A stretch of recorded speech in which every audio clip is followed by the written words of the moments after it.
my name's Liya and I'm 12 years old. I think it's a new virus pandemic that is affecting the whole world, making people ill and making people sometimes die. I like quarantine because I get to spend more time with my family and it's just fun when we go outside, but the things that I don't like about quarantine are that I cannot see my friends.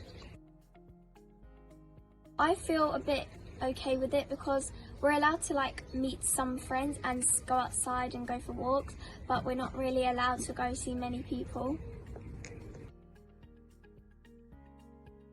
I'd be quite happy because it's easier to learn at school, but it may be a big change and we may feel a bit uncomfortable around other people.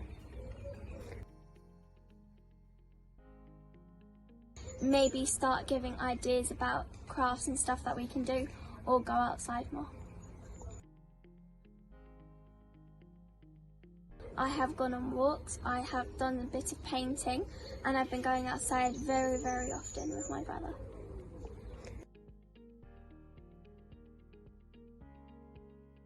I haven't really been concerned about anything, but if I was, I would go talk to my parents.